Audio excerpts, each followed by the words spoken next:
ത്രിയേക ദൈവത്തിന് സ്തുതി. ഗ്ലോറിയസ് ഗോസ്പലിന്റെ ആഭിമുഖ്യത്തിൽ നടക്കുന്ന ശുഭകോന കൺവെൻഷന്റെ 6ാമത്തെ ദിവസത്തിൽ നമ്മൾ എത്തിയിരിക്കുകയാണ്. ഇന്ന് നമ്മോട് ചിന്തകളെ പങ്കുവെക്കുവാൻ മലങ്കരയുടെ വന്യ ഗുരുഭൂതൻ റവറൻ ഫാദർ TJ ജോഷുവ ആണ് എത്തിയിരിക്കുന്നത്. ഇത് നമുക്ക് വലിയ ഒരു അനുഗ്രഹമാണ്.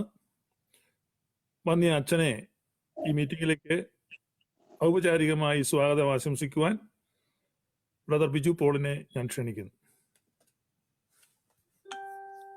പിതാവിന്റെയും പുത്രന്റെയും പരിശുദ്ധാത്മാവിന്റെയും നാമത്തിൽ സ്നേഹ വന്ദനം.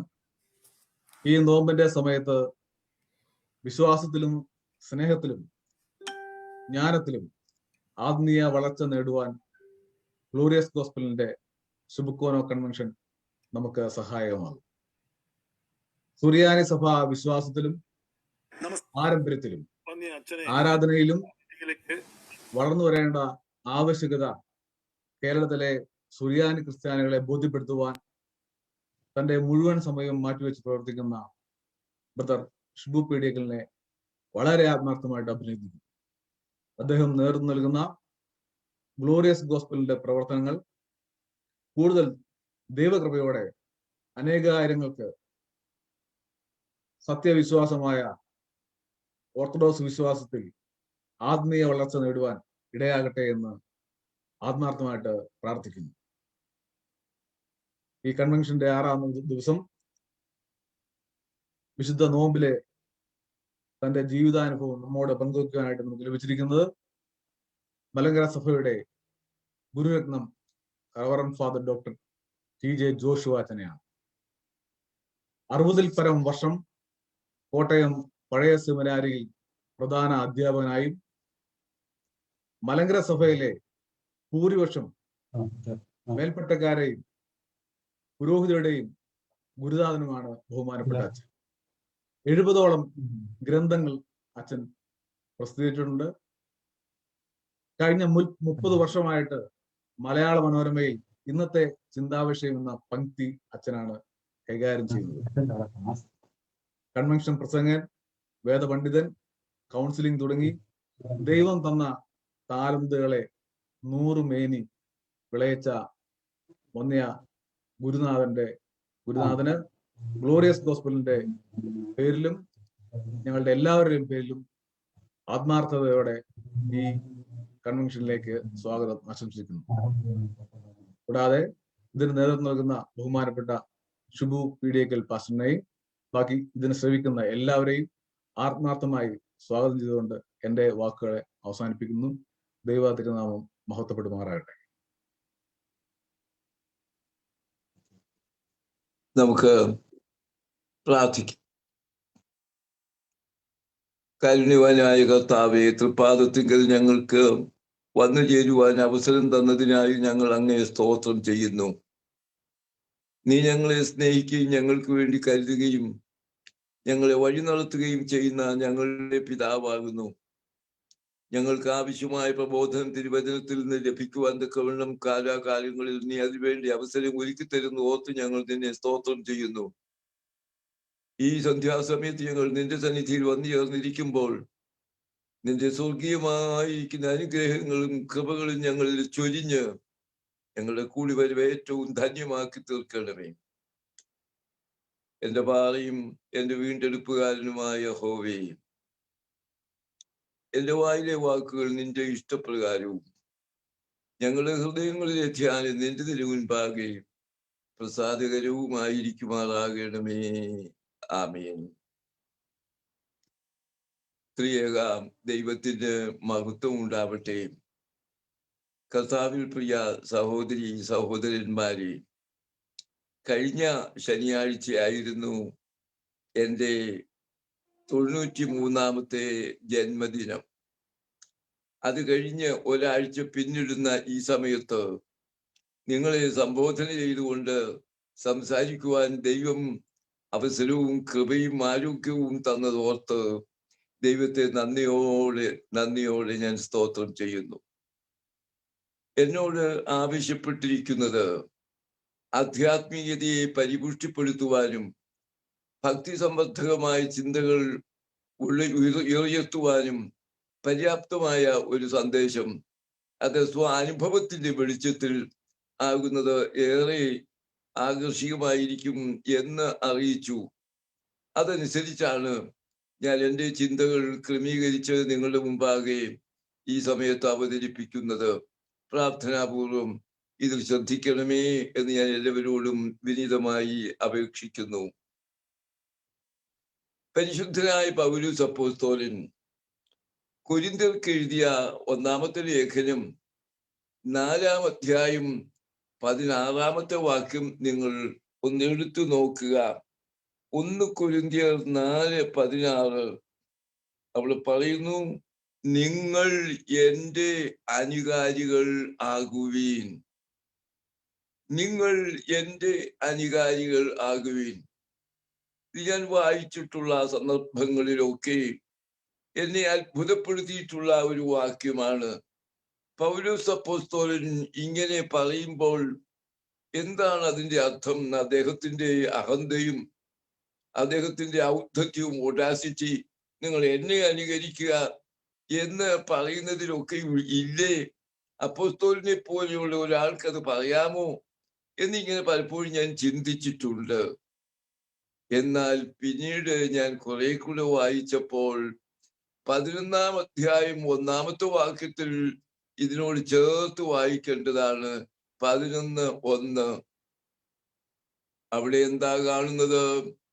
ഞാൻ ക്രിസ്തുവിന്റെ അനുകാരി ആയിരിക്കുന്നത് പോലെ നിങ്ങൾ എൻ്റെ അനുകാരികളാകുവീൻ. മുമ്പത്തെ വാക്യത്തിന്റെ പൂർണ്ണത ഇവിടെയാണ്. ഞാൻ ക്രിസ്തുവിന്റെ അനുകാരിയായിരിക്കുന്നത് പോലെ നിങ്ങൾ എൻ്റെ അനുകാരികളാകുവീൻ. അതുകൊണ്ട് ക്രിസ്തുവിനെ അനുകരിക്കുന്ന ഒരാൾ, അതൊരു മനുഷ്യൻ, പച്ചയ്ക്ക് എന്നുള്ള ഒരു മനുഷ്യൻ, അദ്ദേഹത്തിന്റെ കാഴ്ചപ്പാടുകൾ നമുക്ക് പിൻപറ്റുവാൻ ഇടയാകട്ടെ എന്നാണ് എൻ്റെ ആശംസ. എൻ്റെ ജീവിതത്തിൽ പൗലോസ് അപ്പോസ്തലൻ വലിയ സ്വാധീനം വരുത്തിയിട്ടുള്ള വ്യക്തിയാണ്. അദ്ദേഹത്തിന്റെ ചിന്തകളും ജീവിതവും ദർശനവും എന്നിൽ വളരെയധികം സ്വാധീനം വരുത്തിയിട്ടുണ്ട്. എൻ്റെ ചിന്തകളിലൊക്കെയും എഴുത്തുകളിലൊക്കെയും അതിങ്ങനെ അനുസ്യൂതമായി കടന്നു വരും. അത് സ്വാഭാവികം മാത്രം. കാരണം നമ്മൾ ഏറ്റവും അധികമായി വിശ്വസിക്കുന്നതും ആരാധിക്കുന്നതുമായ ഒരു വ്യക്തിയാണ് എങ്കിൽ, ആദരിക്കുന്ന വ്യക്തി എങ്കിൽ ആ ആളിനെ പറ്റിയുള്ള പരാമർശം കൂടെ കൂടെ വന്നു പോകുന്നത് സ്വാഭാവികമാണ്. പൗലോസ് അപ്പോസ്തലൻ അദ്ദേഹത്തിന്റെ ജീവിതം നാം പരിശോധിക്കുമ്പോൾ 4 കാര്യങ്ങൾ എടുത്തു പറയാനായിട്ടുണ്ട്. എന്തൊക്കെയാണ് ആ 4 കാര്യങ്ങൾ? അവ 1-ാമത്തെ കാര്യം നമുക്ക് മനസ്സിലാക്കുവാനായിട്ടുള്ളത് his personal experience with Christ. ക്രിസ്തുവുമായിട്ടുള്ള അദ്ദേഹത്തിന്റെ ആളത്വപരമായ ബന്ധമാണ്. His personal experience with Christ. ഇത് നാം പ്രത്യേകിച്ചും ഓർക്കേണ്ട ഒന്നാണ്. ആദ്യകാല ജീവിതവും പിന്നീട് അദ്ദേഹത്ത് വന്ന പരിവർത്തനവും നാം ചിന്തിക്കുമ്പോൾ ദമസ്കോസിലേക്കുള്ള അദ്ദേഹത്തിന്റെ പുറപ്പാട് എന്തായിരുന്നു? യെരുശലേമിൽ നിന്ന് അധികാരപത്രവും വാങ്ങിക്കൊണ്ട് യെരുശലേമിലെ വിശ്വാസികളെ മുഴുവനായി കൊന്നൊടുക്കി ഇനിയും പോകുന്നത് ദമസ്കോസിലേക്കാണ്. അവിടെയുള്ള ക്രിസ്ത്യൻ വിശ്വാസികളെ സംഹരിക്കുവാനുള്ള ആ ഒരു വലിയ തീക്ഷ്ണതയോടെയാണ് പോകുന്നത്. പടിവാതിക്കൽ എത്തിയപ്പോൾ അവിടെ ഒരു വലിയ സംഭവം. നട്ടുച്ചയ്ക്ക് ഉഗ്രമായ സൂര്യപ്രകാശത്തെ വെല്ലുന്ന ഒരു വെളിച്ചം വന്നു മിന്നി. ഈ വലിയ ആൾ താഴെ വീണു. അത് കഴിഞ്ഞു. അപ്പോൾ ഒരു ശബ്ദം കേട്ടു, ശൗലേ ശൗലേ, നീ എന്നെ ഉപദ്രവിക്കുന്നത് എന്ത് എന്ന്. ആ റിപ്പീറ്റ് ചെയ്തിരിക്കുന്ന വിളി അർത്ഥപൂർണമാണ്, വാത്സല്യത്തോടെയാണ്. ശൗലേ എന്ന് മാത്രമല്ല, ശൗലേ ശൗലേ, മോനെ എന്ന് വിളിക്കുന്നു, എന്റെ പൊന്നു മോനെ എന്ന് വിളിക്കുന്നത് പോലെയുള്ള ഈ ശൗലേ ശൗലേ എന്ന് വിളിച്ചിട്ട് നീ എന്നെ ഉപദ്രവിക്കുന്നത് എന്ത് എന്നുള്ള ചോദ്യത്തിന് നീ ആരാകുന്നു കർത്താവേ എന്ന് ആ മറുപടിയാണ് കൊടുക്കുന്നത്. നീ ഉപദ്രവിക്കുന്ന യേശുവാകുന്നു. നീ ചെയ്യേണ്ടത് എന്ത് എന്ന് ദമസ്കോസിൽ അവിടെ നിന്നെ ഒരു ഭവനത്തിലേക്ക് എത്തിക്കും, അവിടെ നിന്നെ അറിയിക്കും. നീ വിജാതികളുടെ അപ്പോസ്തലനായി തീരുവാൻ നിന്നെ വിളിച്ചിരിക്കുന്നു എന്നുള്ള ആ സന്ദേശം. എന്താ ഉണ്ടായത്? 3 കാര്യങ്ങൾ, 3 വാക്കുകളിൽ നമുക്ക് അവിടുത്തെ സംഭവത്തെ സമാഹരിക്കാം. 1, കൺഫ്രണ്ടേഷൻ, യേശുവുമായി അഭിമുഖമായി ഉള്ള ഒരു കൺഫ്രണ്ടേഷൻ. 2, കൺവേർഷൻ, ആ പഴയ മനുഷ്യൻ മാറി. ഇവിടെ പഴയ സംഹാരകനായി ഉപദ്രവിയായി വന്നയാൾ മാറി ഇപ്പോൾ ഇതാ ശിഷ്യനായി തീരുന്ന ഒന്ന്, കൺവേർഷൻ. 3-ാമത്തെ വാക്ക് കമ്മിറ്റ്മെന്റ്. അവിടെ തന്റെ ജീവിതത്തെ കർത്താവിനായി സമർപ്പിച്ചു. കൺഫൾട്ടേഷൻ, കൺവേർഷൻ ആൻഡ് കമ്മിറ്റ്മെന്റ്. അത് പൗലോസിന്റെ ജീവിതത്തെ മാറ്റിമറിച്ച സംഭവമാണ് ദമസ്കോസ് സംഭവം. പിന്നീട് പറയുന്നത്, ഞാൻ ലാഭമായിരുന്നതൊക്കെയും എന്തായി കണക്കാക്കിയെന്നാണ്? ഛേദമായി ഞാൻ കണക്കാക്കി എന്ന് മാത്രമല്ല, എന്തൊക്കെ അദ്ദേഹത്തിന് അഭിമാനിക്കാനുണ്ടായിരുന്നത്. അദ്ദേഹം എബ്രായൻ എന്നുള്ള എബ്രായൻ, പരീശൻ, ഗമാലിയലിന്റെ പാദം വീഴ്ത്തിക്കുന്നത് പഠിച്ചവൻ, മാത്രമല്ല മറ്റെല്ലാ കാര്യങ്ങളിലും മോശം ന്യായപ്രമാണം സംബന്ധിച്ച തീക്ഷ്ണവാൻ, ഇങ്ങനെയൊക്കെയുള്ള ആൾ തന്റെ ഇതെല്ലാം തനിക്ക് ആദായമായി തന്റെ അഭിമാനമായി വെച്ചിരുന്നത് അതൊക്കെയും ഛേദമെന്നെണ്ണി, ചവറ് എന്നെണ്ണി. ഇപ്പോൾ ഒന്ന് മാത്രമേ തനിക്കുള്ളൂ. അതെന്താ? ക്രിസ്തു. കുരിശിതനായ ക്രിസ്തു എന്റെ പാപങ്ങൾക്ക് വേണ്ടി മരിച്ച് എന്നെ ജീവിപ്പിച്ച, എന്നെ പുതിയ സൃഷ്ടിയാക്കി തീർത്ത എന്റെ കർത്താവ്. അതുകൊണ്ടാ പറയുന്നത്, ഇനി ജീവിക്കുന്നത് ഞാനല്ല, പിന്നെ ആരാ? എന്നിൽ വസിക്കുന്ന ക്രിസ്തുവാണ്. ഞാൻ യേശു ക്രിസ്തുവിനോടുകൂടെ മരിച്ചിരിക്കുന്നു. ഇനി ജീവിക്കുന്നത് ഞാനല്ല, പിന്നെയോ എന്നിൽ വസിക്കുന്ന ക്രിസ്തുവാണ്. പൗലോസ് അപ്പോസ്തലന്റെ ആ ഒരു അനുഭവം നോമോൾ അതുവരെയും വന്നിരുന്ന ആ വ്യക്തി അല്ല, ഇപ്പോൾ ഒരു പുതിയ വ്യക്തിയായി മാറിയിരിക്കുന്നു. ഇപ്പോൾ യേശു ക്രിസ്തു വസിക്കുന്ന ഒന്ന്. കർത്താവ് പറയുന്നു, എന്നിൽ വസിപ്പീൻ, ഞാൻ നിങ്ങളിലും വസിക്കും. അതുകൊണ്ട് ആ ഒരു അനുഭവത്തിൽ പറയുകയാണ്, ഇനി ജീവിക്കുന്നത് ഞാനല്ല, എന്നിൽ വസിക്കുന്ന ക്രിസ്തു അത്രേ. ഗലാത്യർ 2:20 നമ്മൾ വായിക്കുന്നു, ഇനി ജീവിക്കുന്നത് ഞാനല്ല, എന്നിൽ വസിക്കുന്ന ക്രിസ്തു അത്രേ എന്നാ പറയുന്നത്. ഇനിയും മാമോദീസായെ പറ്റി അദ്ദേഹത്തിന്റെ വീക്ഷണം എന്താ? നമ്മൾ മാമോദീസായത് കേട്ടാൽ ഉടനെ ചിന്തിക്കുന്നത് വീണ്ടും ജനനം, പാപമോചനം, പുതിയ സൃഷ്ടി, ഇതൊക്കെ ആയിരിക്കില്ലേ നമ്മൾ ചിന്തിക്കുന്നതും പറയുന്നതും. എന്നാൽ പൗലോസ് അപ്പോസ്തലൻ മാമോദീസായെ പറ്റി പറയുന്നത് എന്താണെന്നറിയാമോ? അതൊന്ന് വായിച്ചു നോക്ക്. ഗലാത്യർ 3:27, ഗലാത്യർ 3:27, റോമൻ 6:3 അവിടെ പറയുന്നത് ക്രിസ്തുവിനോട് ചേരുവാൻ സ്നാനമേറ്റിരിക്കുന്നു. മാമോദീസായുടെ പ്രസക്തി പൗലോസിൽ കാണുന്നത് എന്താ? ക്രിസ്തുവിനോട് ചേരുക എന്നുള്ളതാണ്. മറ്റതൊക്കെ ഉണ്ട്, ഇല്ലെന്നല്ല. പരിശുദ്ധന്മാരുടെ കൂട്ടായ്മ, മറ്റൊക്കെ അതെല്ലാം ഉണ്ട്. But I'm engrafted into the body of Christ through baptism. ക്രിസ്തുവിനോട് കൂടെ ഞാൻ ചേർക്കപ്പെട്ടിരിക്കുന്നു. ആ ഒരു അനുഭവമാണ് മാമോദീസായ്ക്ക്. കുർബാനയെ പറ്റി എന്തുവാ പറയുന്നത്? അതും നാം ശ്രദ്ധിക്കണം. കൊരിന്ത്യർ ലേഖനം 1 കൊരിന്ത്യർ 10-16 വാക്യം, 1 Corinthians 10:16, നാം നുറുക്കുന്ന അപ്പം ക്രിസ്തുവിന്റെ ശരീരത്തോടിന്റെ കൂട്ടായ്മയല്ലയോ? നാം വാഴ്ത്തുന്ന പാനപാത്രം ക്രിസ്തുവിന്റെ രക്തത്തിന്റെ കൂട്ടായ്മയല്ലയോ? എല്ലാം എന്തിനേക്കാ നയിക്കുന്നത്?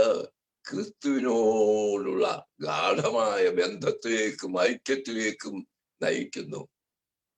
കുദാശികളെ പറ്റിയൊക്കെയുള്ള ആ ചിന്ത പോയിട്ട് അനുഷ്ഠാനങ്ങൾക്ക് പ്രാധാന്യം കൊടുത്തുകൊണ്ട് മൗലികമായിരിക്കുന്ന, അത് അടങ്ങിയിരിക്കുന്ന ആ ദർശനത്തെ വിസ്മരിച്ചുകൊണ്ട് ആണ് ഇന്ന് പലപ്പോഴും നടത്തുന്നത്. എന്താ?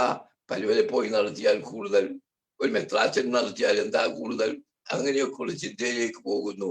But what happens in baptism? That's the most important thing. You are engrafted into the body of Christ. ക്രിസ്തുവിനോട് ഒന്നായിത്തീരുന്ന ഒരു അനുഭവം കുർബാന അനുഭവിക്കുമ്പോഴും ഒരു ചടങ്ങല്ലത്.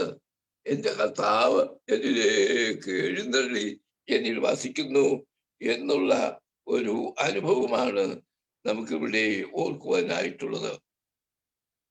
അതുകൊണ്ട് പൗലോസ് പറയുകയാണ്, എനിക്ക് ജീവിക്കുന്നത് എന്താണെന്നാ പറഞ്ഞത്.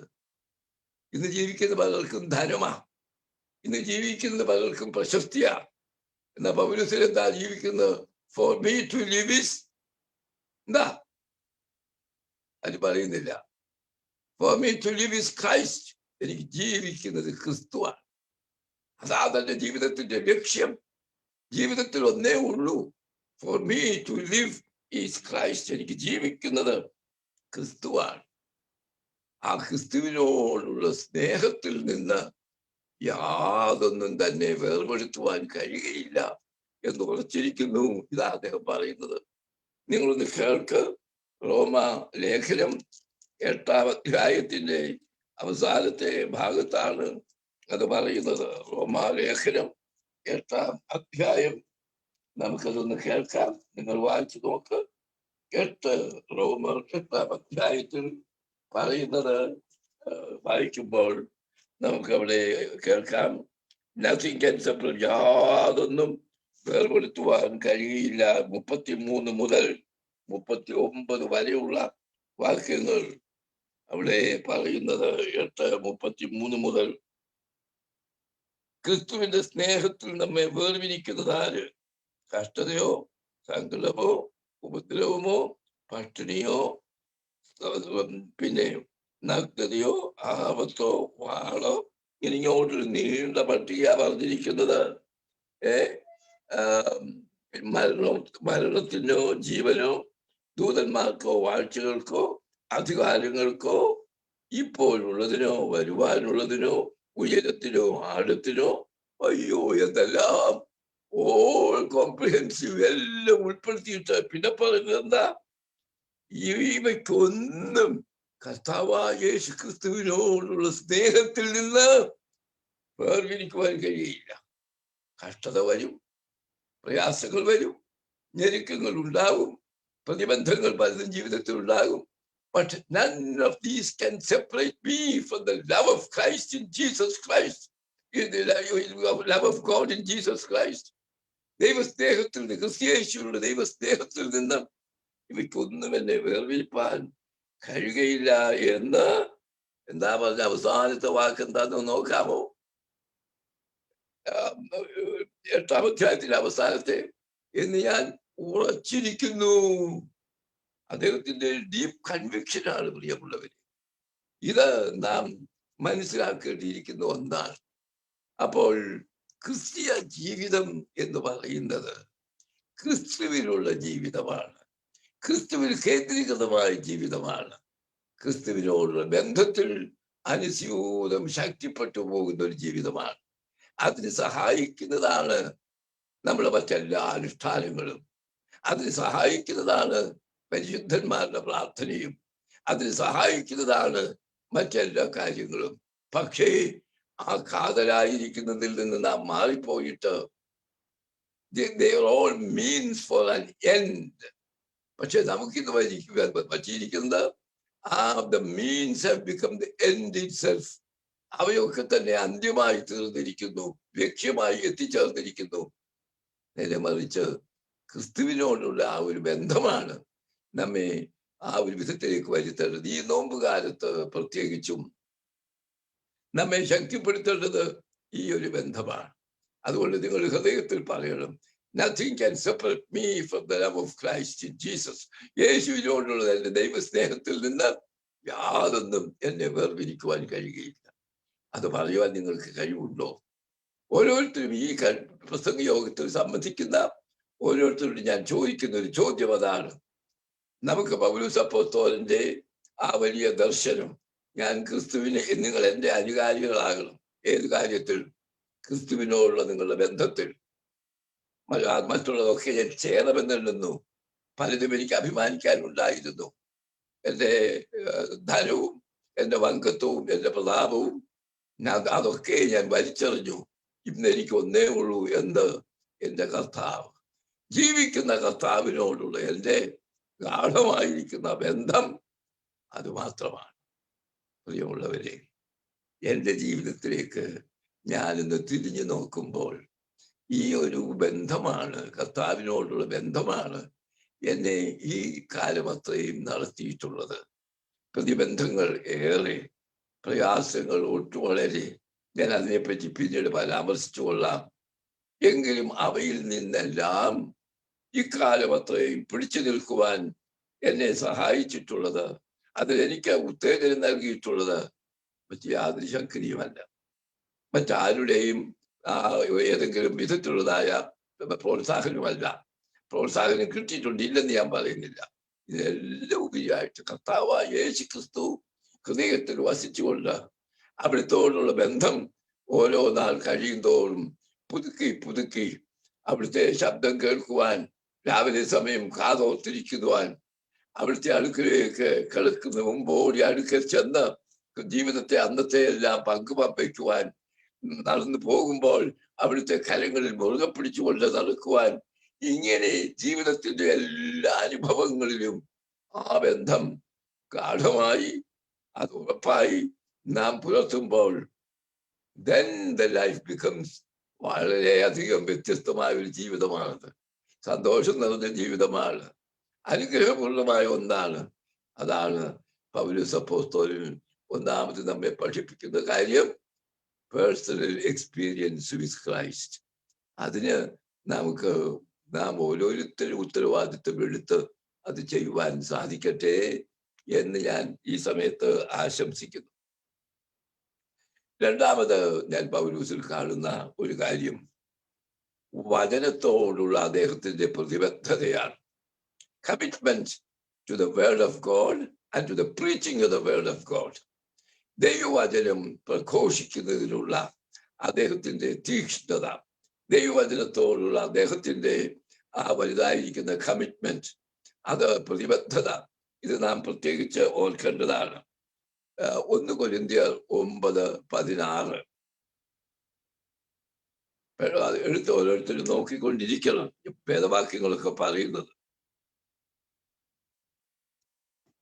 1 Corinthians 9:16 നിർബന്ധം എന്റെ മേൽ കിടക്കുന്നു, ഞാൻ സുവിശേഷിക്കുന്നില്ല എങ്കിൽ എനിക്ക് അയ്യോ കഷ്ടം. There is a divine compulsion on me. ഞാൻ എന്താ പ്രസംഗിക്കുന്നില്ല എങ്കിൽ എനിക്ക് അയ്യോ കഷ്ടം. പൗലോസിന് ദൈവത്തിന്റെ വചനം ഘോഷിക്കുന്നതിനുള്ള തീക്ഷ്ണത, അതിനുള്ള നിർബന്ധം അദ്ദേഹത്തിന്റെ ഉള്ളിൽ നിന്ന് തിളച്ചു പൊങ്ങുകയാണ്. എന്താ അതിന്റെ കാരണം? ഈ സുവിശേഷം എല്ലാവർക്കും വേണ്ടിയുള്ളതാണ്. അത് ലോകത്തിന്റെ അറ്റത്തോളം എത്തിക്കുവാനുള്ള കമ്മിറ്റ്മെന്റ് ആണ്. തന്റെ ജീവിതം അതിനുവേണ്ടി സമർപ്പിച്ചതാണ്. നാം കേട്ടല്ലോ, കൺഫർട്ടേഷൻ, കൺവേർഷൻ ആൻഡ് കമ്മിറ്റ്മെന്റ്. അത് അവ സമർപ്പിച്ചതാണ്. എന്നെ എൻ്റെ ആദികളുടെ അപ്പോസ്തലനായിട്ട് വേർതിരിച്ചിരിക്കുന്നു എന്ന്. അങ്ങനെ സുവിശേഷം അറിയിക്കുവാൻ അദ്ദേഹം മറ്റൊരിടത്ത് പറയുന്നത് നിങ്ങൾ കേൾക്കണം. അതെന്താ പറയുന്നത്? റോമൻസ് ചാപ്റ്റർ 1:14 and 15 അവിടെ പറയുന്നത്, I am a debtor. ഞാനൊരു കടക്കാരന. I am a debtor to the Greeks and the barbarians. ഞാൻ യവനന്മാർക്കും ബർബരന്മാർക്കും കടക്കാരനാകുന്നു. ഇതെന്താ ഇദ്ദേഹം എവരോടൊക്കെ ചെന്ന് കടമായി അടിച്ചത്? ഒരു മോശമായി പോയില്ലയോ? അപ്പോസ്തലനെ പോലെയുള്ള ഒരാൾ ഈ പറയുന്ന യവനന്മാരോടും ബർബരന്മാരോടും പോയി കടം വാങ്ങിച്ചത് കടക്കാരനാകുന്നു. എന്താ അദ്ദേഹം പറഞ്ഞതിരിക്കുന്ന അർത്ഥം? I am a debtor to them എന്ന് പറഞ്ഞാൽ എന്നെ ഏൽപ്പിച്ചിരിക്കുന്ന സുവിശേഷം അവർക്ക് കൊടുക്കുവാൻ ഞാൻ കടക്കാരനാണ്. അതാ അദ്ദേഹത്തിന്റെ മനസ്സിലെ ചിന്ത മുഴുവനും. ഞാൻ അവരോട് കടപ്പെട്ടിരിക്കുന്നു. I should fulfill that. I should come. ആ ഒരു നിലയിൽ അദ്ദേഹത്തിന്റെ ഒരു തീക്ഷ്ണത നമുക്ക് കാണാമാവുന്നതാണ്. 1 കൊരിന്ത്യർ 1:17 അവിടെ പറയുന്നു, ക്രിസ്തു എന്നെ അയച്ചത് സ്നാപനം ചെയ്യാനല്ല, പിന്നെ എന്തിനാ? സുവിശേഷം അറിയിപ്പാനത്രേ എന്നാ പറയുന്നത്. ഇത് വായിക്കുമ്പോ തോന്നും ഈ സ്നാപനം ഏതാണ്ട് മോശമായിട്ടുള്ള ഒന്നാ, മാമോദീസ. അതിനല്ല, എനിക്ക് അതിന് വലിയ താല്പര്യമൊന്നുമില്ല, എനിക്ക് പ്രസംഗിക്കാനാ താല്പര്യം എന്നാണോ അദ്ദേഹം പറഞ്ഞത് എന്ന് തോന്നിപ്പോകാം. പക്ഷെ അദ്ദേഹം പറഞ്ഞതിന്റെ അർത്ഥം ശരിയായി മനസ്സിലാക്കണം. മാമോദിസ ഏൽക്കുന്നത് അതിലെ ക്ലൈമാക്സിലാണ്. ആ മാമോദിസായ്ക്ക് വേണ്ടിയിട്ട് ഒരുക്കമാണ് ഏത് സുവിശേഷം പ്രസംഗിക്കുന്നത്, അതിനുവേണ്ടി അവരെ പഠിപ്പിക്കുന്നത്, അതിനുവേണ്ടി അവരുടെ ഹൃദയത്തെയും സജ്ജമാക്കുന്നത്. അതിനുശേഷമാണ് മാമോദിസ. അത് ആർക്ക് വേണമെങ്കിലും ചെയ്യാം. പക്ഷെ ഈ സജ്ജമാക്കുന്നത് അത് ആദോ ജോലിയാണ്. ഞാൻ അത് കഴിഞ്ഞ് മാമോദിസായ്ക്ക് ഞാൻ ഒരുക്കുകയാണ്. സ്നാനത്തെ മോശമായി കാണിക്കുകയല്ല, ആ സ്നാനം അർത്ഥപൂർണമായി നിർവഹിക്കത്തക്കവണ്ണം ഞാൻ പ്രസംഗിക്കുന്നു എന്നാണ് അദ്ദേഹം പറയുന്നത്. എന്തായിരുന്നു അദ്ദേഹത്തിന്റെ പ്രസംഗ വിഷയം? കണ്ടതും കേട്ടതുമല്ല. ഇന്ന് പലരുടെയും പ്രസംഗ വിഷയം എന്താണെന്ന് ചോദിച്ചാൽ ഞാനൊന്നും പറയുന്നില്ല, പോട്ടെ. ഏതെല്ലാം കാര്യങ്ങൾ പറയും, ഒന്നിനെപ്പറ്റി ഒരു നിശ്ചയമില്ല. കണ്ടതും കേട്ടതും എല്ലാം പറഞ്ഞ് സമയം വെറുതെ കളയുന്ന ഒരു അനുഭവത്തിൽ പൗലോസ് അപ്പോസ്തലൻ പ്രസംഗിക്കാൻ ഒരു വിഷയമായിരുന്നു. എന്താണത്? ക്രൂശിക്കപ്പെട്ടവനായി ക്രിസ്തുവിനെ അത്രേ ഞാൻ പ്രസംഗിക്കുന്നത്. തന്റെ പ്രസംഗ വിഷയം ക്രിസ്തുവാണ്. ആ ക്രിസ്തുവിനെ പ്രസംഗിക്കുവാൻ തന്നെപ്പോഴും ഊണിലും ഉറക്കത്തിലും തന്നെപ്പോഴും സന്നദ്ധമായിരുന്നു എന്ന് നമുക്ക് കാണാം. അതുകൊണ്ട് അദ്ദേഹം ആരോടൊക്കെ പ്രസംഗിച്ചിട്ടുണ്ട്? ഒരു സ്ത്രീകളുടെ യോഗത്തിൽ പോയി പൗലോസ് പ്രസംഗിച്ചു. അങ്ങനെ ഒരു സ്ത്രീ സമാജം അന്നുണ്ടായിരുന്നു അവിടെ. സ്ത്രീകളുടെ സമ്മേളനത്തിൽ പൗലോസ് പ്രസംഗിച്ചതായിട്ട് നിങ്ങൾ ഏതെങ്കിലും വായിച്ചിട്ടുണ്ടോ? ആർക്കറിയാം? പൗലോസ് അപ്പോസ്തലൻ ഒരു സ്ത്രീകളുടെ മാത്രം കൂടുന്ന ഒരു സമ്മേളനത്തിൽ പ്രസംഗിച്ചു. കണ്ടുപിടിക്കണം, അപ്പോസ്തല പ്രവൃത്തികളിലുണ്ട്. ആ പ്രസംഗത്തിൽ അവിടെ പോയി അപ്പോസ്തലൻ പ്രസംഗിച്ചപ്പോഴാണ് അവിടെ ഒരാൾ മാനസാന്തരപ്പെട്ടു. അവളുടെ പേര് ലൂദിയ. പിന്നീട് അപ്പോസ്തലൻ അവളുടെ ആതിഥ്യം സ്വീകരിച്ചു. അവിടുത്തെ സഭ അവളെ കൂടി വരുവാൻ തുടങ്ങി എന്നൊക്കെ നമ്മൾ വായിക്കുന്നുണ്ട്. സ്ത്രീകളുടെ സമാജം. പിന്നെ പോയി പ്രസംഗിച്ചത് എവിടെയാ? അഥേന നഗരയിൽ. എല്ലാ യവന പണ്ഡിതന്മാരുടെയും തത്വജ്ഞാനികളുടെയും കേന്ദ്രം. സോക്രട്ടീസും പ്ലേറ്റോയും അരിസ്റ്റോട്ടലും മറ്റും ഒക്കെ പ്രവർത്തിച്ചിട്ടുള്ള ആ വലിയ വേദിയാണ് അഥേനയിൽ. അവിടെ ചെന്ന അഥേന പുരുഷന്മാരെ എന്ന് പറഞ്ഞുകൊണ്ട് ഞാൻ നിങ്ങളോട് പറയട്ടെ, അപ്പോസ്തല പ്രവൃത്തികളിൽ 3 പ്രസംഗങ്ങൾ അപ്പോസ്തലന്റേതായിട്ട് രേഖപ്പെടുത്തി വെച്ചിട്ടുണ്ട്. ഒത്തിരി പ്രസംഗങ്ങൾ ചെയ്തിട്ടുണ്ട്. പക്ഷെ സാമ്പിൾ സെർമൺസ് 3 എണ്ണം ഉണ്ട്. അത് നിങ്ങൾ ഓർത്തിരിക്കണം. പലരും അത് ശ്രദ്ധിച്ചിട്ടില്ല. Sample sermons. പൗലോസ് യഹൂദന്മാരോട് പ്രസംഗിക്കുന്നത് എന്താണ് എന്നുള്ളതിന്റെ ഒരു സാമ്പിൾ സെർമൺ തന്നിട്ടുണ്ട്. യവനന്മാരോട് പൗലോസ് പ്രസംഗിക്കുന്നത് എന്താണ്, അതിന്റെ ഒരു സാമ്പിൾ സെർമൺ തന്നിട്ടുണ്ട്. പിന്നീട് ഈ ക്രിസ്തീയ വിശ്വാസികളോടും പ്രത്യേകിച്ച് അവരുടെ നേതാക്കന്മാരോടും എന്താ പ്രസംഗിക്കുന്നത്, അതിന്റെ ഒരു സാമ്പിൾ സെർമൺ ഉണ്ട്. 3 സെർമൺസ് അപ്പോസ്തല പ്രവൃത്തികളിലുണ്ട്. 13-ാം അധ്യായത്തിൽ അത് ഒരു സിനഗോഗിൽ, പിസിദ്ധ്യൻ അന്ത്യോക്യയിലെ സിനഗോഗിൽ പോയി യഹൂദന്മാരോട് പ്രസംഗിക്കുന്നത്. 17-ാം അധ്യായത്തിൽ അഥേനയിൽ പോയി ഗ്രേക്കരോട്, യവനന്മാരോട് പ്രസംഗിക്കുന്നത്. 20-ാം അധ്യായത്തിൽ നാം വായിക്കുന്നു മിലിത്തൂസിലെ ആ സഭയിലെ കശീശന്മാരെ വരുത്തി ക്രിസ്തീയ സമൂഹത്തോട് സംസാരിക്കുന്നതായിട്ട്. ഇങ്ങനെ പൗലോസ് അപ്പോസ്തലൻ പിന്നെ ആരോടാ പ്രസംഗിക്കാതിരുന്നിട്ടുള്ളത്? കാരാഗ്രഹത്തിൽ കിടക്കുമ്പോൾ അവിടെ കാവല് നിൽക്കുന്നവരോടും പ്രസംഗിച്ചു. അങ്ങനെ ഒത്തിരി പട്ടാളക്കാരെ മാനസാന്തരപ്പെടുത്തി തന്റെ അടുക്കൽ കാവല് നിന്നവരെയൊക്കെ. അതാ കൈസരുടെ അകമ്പടി പട്ടാളത്തിലെ ഇന്നാരെന്നൊക്കെ പറയുന്നത് അതാണ്. അങ്ങനെ പ്രസംഗിക്കുന്നില്ല എങ്കിൽ അയ്യോ കഷ്ടം, സുവിശേഷം അറിയിക്കുന്നില്ല എന്ന് പറഞ്ഞ് ദൈവവചനത്തോട് ഇത്രയധികം തീക്ഷ്ണത പുലർത്തിയ ഒരാൾ പൗലോസിനെ പോലെ ഞാൻ കാണുന്നില്ല. നമുക്ക് അത്രയും തീക്ഷ്ണത എല്ലാവർക്കും പ്രസംഗിക്കാനുള്ള കഴിവില്ല എന്ന് ഞാൻ സമ്മതിക്കുന്നു. പക്ഷെ ദൈവവചനം വായിച്ച് ധ്യാനിച്ച് പഠിക്കുവാൻ അതെല്ലാവർക്കും സാധിക്കുന്ന ഒന്നാണ്. ദൈവവചനം വായിക്കുവാൻ നിങ്ങൾ എത്രമാത്രം താല്പര്യപ്പെടുന്നുണ്ട്? എന്നെ കേൾക്കുന്ന ഓർത്തഡോക്സുകാര് ഒത്തിരി പേര് അവിടെ ഇരിപ്പുണ്ടല്ലോ, അതാത് സ്ഥലങ്ങളില്. ഒന്ന് ചിന്തിച്ച് നോക്ക്. How much experience you have with the word of God? How much time you spend with the word of God? ദൈവവചനവുമായി എത്ര സമയം നീ ചെലവിടുന്നു? ദൈവവചനം നിന്നെ എത്രമാത്രം സ്വാധീനിക്കുന്നു എന്നുള്ളതൊന്ന് ചിന്തിച്ച് നോക്കണ്ട. എൻ്റെ ഭാര്യ ഇന്ന് ജീവിച്ചിരിപ്പില്ല. ഡോക്ടറായിരുന്നു, കേരളത്തിലെ ഹെൽത്ത് സർവീസ് ഡയറക്ടറായിരുന്നു. അത് കഴിഞ്ഞാണ് ഒരു അപകടത്തിൽ മരിച്ചുപോയത്. പക്ഷെ ഒരു കാര്യം ഞാൻ പറയട്ടെ, വേദപുസ്തകം ഇതുപോലെ വായിക്കുന്നതും കയ്യിൽ കൊണ്ടു നടക്കുന്നതും അഭിമാനമായി വിചാരിച്ച ഒരാള് അധികം പേര് കാണില്ല. 25 പ്രാവശ്യത്തിലധികം വേദപുസ്തകം ആദ്യോടന്തം വായിച്ചിട്ടുണ്ട്. അതുകൂടാതെ പ്രാർത്ഥന യോഗത്തിനും ഒക്കെ പോകുമ്പോൾ വേദപുസ്തകം വെച്ചുകൊണ്ടാണ് പോകുന്നത്. അതൊരു വലിയ സന്തോഷമായി അഭിമാനമായിട്ട് എടുത്തിരുന്നു ആ ഡോക്ടർ. ഞാനിത് പറഞ്ഞത് ദൈവവചന എന്നും രാവിലെ 1 മണിക്കൂർ അവിടെ ഇരുന്ന് വേദപുസ്തകം വായിക്കുന്നത് ഞാൻ കാണുന്നു. ഞാൻ ഇപ്പുറത്ത് വേറെയാണ്. ആ സമയത്ത് പ്രാർത്ഥന കഴിഞ്ഞ് ഞാനിത് സൂചിപ്പിച്ചത് സാധാരണ വീട്ടമ്മമാർക്കും അതുപോലെ മറ്റുള്ളവർക്കും ഇത് ചെയ്യാവുന്ന കാര്യമാണ്. ദൈവവചനം പ്രസംഗിക്കാനല്ല നിങ്ങളെ വിളിച്ചിരിക്കുന്നത്, ദൈവവചനം പഠിക്കുവാനും ധ്യാനിക്കുവാനും. ദൈവവചനം എൻ്റെ കാലുകൾക്ക് വിളക്കാണ്. ദൈവവചനം എനിക്ക് പ്രകാശനം നൽകുന്നു. ദൈവവചനം എന്നെ വിശുദ്ധീകരിക്കുന്നു. ദൈവവചനം എനിക്ക് വിവേകം നൽകുന്നു. ഇതൊക്കെ ആരാ പറയുന്നത്? 119 സങ്കീർത്തനം നിങ്ങളെടുത്ത് വായിച്ചു നോക്കണം.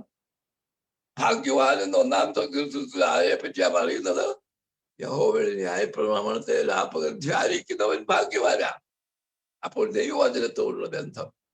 ഇനി ഞാൻ എന്റെ കാര്യം ഒന്ന് പറഞ്ഞോട്ടെ.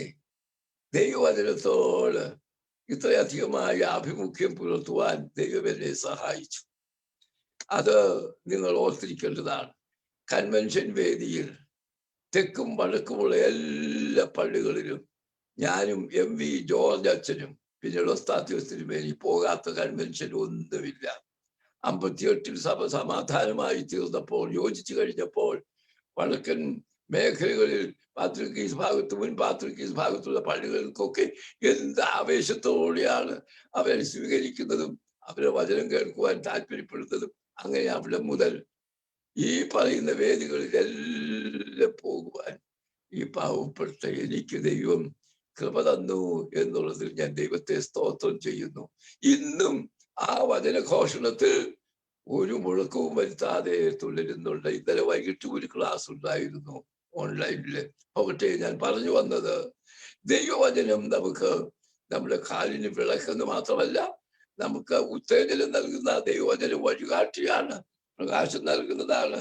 അത് നാം പ്രത്യേകിച്ചും ചിന്തിക്കുവാൻ വേണ്ടിയിരിക്കുന്ന ഒന്നാണ്. അപ്പോഴാണ് എൻ്റെ നാക്കില് ക്യാൻസർ വരുന്നത്. 10 വർഷം മുമ്പ് അത് വന്നപ്പോൾ പലരും വിചാരിച്ചു ദൈവവചനം ഇത്രയധികം ഘോഷിച്ചു നടന്ന ആളുടെ നാക്കയിൽ കയറി ഈ ക്യാൻസർ പിടിക്കേണ്ട കാര്യം വല്ലതും ഉണ്ടോ എന്ന് അന്ന് പലരും ചിന്തിച്ചു. എന്തുകൊണ്ട്? മറ്റൊരു അവയവത്തിലുമല്ല, നാവിൽ ക്യാൻസർ. അങ്ങനെ വന്നിട്ടുള്ള 4 പേര് മരിച്ചുപോയത് എനിക്കറിയാം. ഒന്നൊരു അച്ഛനായിരുന്നു, മറ്റൊന്നൊരു മെത്രാച്ചനായിരുന്നു, നമ്മുടെ സഭയിലെ അല്ല. അപ്പോട്ടെ മറ്റു 2 പേര് എനിക്കറിയാം, ആത്മായക്കാര്. അത് നാവിൽ ക്യാൻസർ വന്ന് മരിച്ചവരാണ്. അപ്പൊ അതെന്റെ മനസ്സിലുണ്ട് അവരുടെ അനുഭവം. പക്ഷേ ആ നാവിൽ പിന്നീട് 4 റേഡിയം നീഡിൽ ഇംപ്ലാന്റ് ചെയ്ത് 7 ദിവസം മൗനിയായിരുന്നതിനെ പറ്റി വായിച്ചു എന്ന് ആരോ എന്നോട് നിങ്ങളുടെ കൂട്ടത്തിൽ പറഞ്ഞത് ഞാൻ ഓർക്കുന്നു. അങ്ങനെ അത് കഴിഞ്ഞപ്പോഴ് ഡോക്ടർ പറഞ്ഞൊരു കാര്യമുണ്ട്, അച്ഛാ, I am sorry to say that ഇത് കഴിയുമ്പോഴേക്ക് ചിലപ്പോഴും നാവില് കൊഞ്ഞ വരാനിടയുണ്ട് എന്ന്. സംസാരിക്കുമ്പോൾ കൊഞ്ഞ നാക്കെ ഇത് കഴിഞ്ഞതുകൊണ്ട്, റേഡിയേഷൻ കഴിഞ്ഞതുകൊണ്ട്. പിന്നെ പറഞ്ഞു ടേസ്റ്റ് ബഡ് അങ്ങ് നഷ്ടമായേക്കും എന്ന്. ദൈവത്തിന്റെ അത്ഭുതകരമായ കൃപയിൽ ഇന്നും വാക്കുകൾ സ്ഫുടമായി സ്പഷ്ടമായി സംസാരിക്കുവാൻ, അനുഗ്രഹമായി ഉച്ചരിക്കുവാൻ ഒരു പ്രയാസവും ഇല്ലാതെ ദൈവം എന്നെ അനുഗ്രഹിച്ചിരിക്കുന്നു. ടേസ്റ്റ് ബഡിന് ഒരു പ്രശ്നവുമില്ല. അപ്പൊ ദൈവകൃപ നമുക്ക് ഉണ്ട് എങ്കിൽ അവന്റെ വചനം ഘോഷിക്കുവാൻ അവൻ നമ്മെ പ്രാപ്തരാക്കും. എനിക്കതാണ് പറയാനുള്ളത്. ഞാൻ അതിനെപ്പറ്റി കൂടുതലൊന്നും വിശദീകരിക്കുന്നില്ല. എന്നാൽ ഒരു കാര്യം മാത്രം, ദൈവവചനം പൗലോസ് അപ്പോസ്തലൻ എത്രമാത്രം കൃത്യമായിരുന്നു എന്നും ആ വചനം നമുക്ക് ഇന്ന് എഴുതപ്പെട്ടതായി നമുക്കുണ്ട്. അദ്ദേഹം തീമോത്തിയോസിന് എഴുതുന്ന ലേഖനത്തിൽ പറയുന്നത് നിങ്ങൾ കേൾക്കണം. തീമോത്തിയോസിന് എഴുതുന്ന 1-ാമത്തെ ലേഖനം 4-ാം അധ്യായം 13-ാമത്തെ വാക്യത്തിൽ പറയുന്നുണ്ട്, വായന, പ്രബോധനം എന്നീ കാര്യങ്ങളിൽ നീ മുടക്കം വരുത്തരുത്. വായന എന്താ വായിക്കാൻ വെച്ചിരിക്കുന്നത്? വായിക്കാൻ പറ്റിയിരിക്കുന്ന പിന്നെ മനോരമയുടെ ആഴ്ചപ്പതിപ്പാണോ? വായിക്കാൻ പറ്റിയിരിക്കുന്നത് ദൈവത്തിന്റെ വചനം. വായന പ്രബോധനം. പിന്നെയും 2 തീമോത്തിയോസിൽ ഇത് പിന്നെയും വായിക്കുന്നു. 2 തീമോത്തിയോസ് 2:13-15 വാക്യങ്ങളിൽ ഇത് വായിക്കുന്നുണ്ട്. ഈ വിധത്തിൽ ദൈവവചനം നാം എങ്ങനെ ഉപയോഗിക്കണം എന്നുള്ളതിനെ പറ്റി ആ ഒരു കാര്യം നിങ്ങളെ ഞാൻ ഓർമ്മപ്പെടുത്തിക്കൊണ്ട് ആ വിഷയത്തിൽ നിന്ന് ഞാൻ പിൻവാങ്ങുന്നു. മൂന്നാമത്തെ കാര്യം പൗലോസ് അപ്പോസ്തലന്റേത് എന്തായിരുന്നു? അദ്ദേഹത്തിന് ഒരു രോഗമുണ്ടായിരുന്നു. അദ്ദേഹത്തെ അത് അലട്ടിക്കൊണ്ടിരുന്നു. അത് മാറിക്കിട്ടുവാൻ അദ്ദേഹം ആഗ്രഹിച്ചു. അദ്ദേഹം 1 വട്ടമല്ല, 2 വട്ടമല്ല, 3 വട്ടം പ്രാർത്ഥിച്ചു. കേൾക്കുക, 2 Corinthians chapter 12 verses 7-10. 2 Corinthians chapter 12 verses 7-10. അവിടെ അദ്ദേഹം ഉണ്ടായിരുന്നത് ഈ രോഗം എന്താണെന്ന് ആർക്കറിയാൻ പാടില്ല. അദ്ദേഹം പറയുന്നത്, A thorn in my flesh, എന്റെ ശരീരത്തിൽ, എന്റെ ജഡത്തിൽ ഒരു മുള്ളുണ്ട്, അതെന്നെ കുത്തിക്കൊണ്ടിരിക്കുകയാണ്. സാത്താൻ അതെടുത്ത് ആയുധമാക്കുന്നു, എന്നെ പലപ്പോഴും പ്രയാസപ്പെടുത്തുന്നു. അതാണല്ലോ നമുക്ക് എന്തെങ്കിലും ഒരു പ്രയാസമുണ്ടെങ്കിൽ അത് സാത്താൻ എടുത്ത് അത് ഉപകരണമാക്കി നമ്മെ അലട്ടുന്നത്. അങ്ങനെ എന്നെ അലട്ടിക്കൊണ്ടിരിക്കുന്നു. അതൊന്ന് മാറിക്കിട്ടാൻ വേണ്ടി 3 വട്ടം അപ്പോസ്തലൻ പ്രാർത്ഥിച്ചു. എന്തായിരുന്നു അപ്പോസ്തലന്റെ ഈ രോഗം? It was some physical malady. ശാരീരികമായ എന്തോ അസുഖമായിരുന്നു എന്നുള്ളത് യാതൊരു സംശയവും ഇല്ല. അത് thorn in my flesh, എന്റെ ജഡത്തിൽ മുള്ള എന്ന് പറയുന്നത്. അപ്പൊ ജഡത്തിൽ ഏതോ പന്തികളായിരുന്നു എന്ന് നമുക്കറിയാം. അതൊന്ന് മാറ്റിക്കിട്ടാൻ വേണ്ടിയാണ് അപ്പോസ്തലൻ പ്രാർത്ഥിച്ചത്. മാറ്റിക്കൊടുത്തോ? കൊടുത്തോ? ഇല്ല. പിന്നെ എന്താ ഉത്തരം? My grace is sufficient unto thee. എന്റെ കൃപ നിനക്ക് മതി. ഏത് രോഗത്തെയും അതിജീവിക്കുവാൻ എന്താ നമുക്കുള്ളത്? എന്റെ കൃപ നിനക്ക് മതി. ഞാൻ അവസാനമായി ഈ കോവിഡ് കാലത്ത് എഴുതിയ എന്റെ ഒരു പുസ്തകത്തിന്റെ പേര് ഈ മറുപടിയാണ്. എന്റെ കൃപ നിനക്ക് മതി എന്ന പുസ്തകത്തിന്റെ പേര്. അത് ഉണ്ടെങ്കിൽ എല്ലാം മതി. ഇനി ഞാൻ അപ്പോസ്തലന്റെ കാര്യമല്ലേ പറഞ്ഞുള്ളൂ.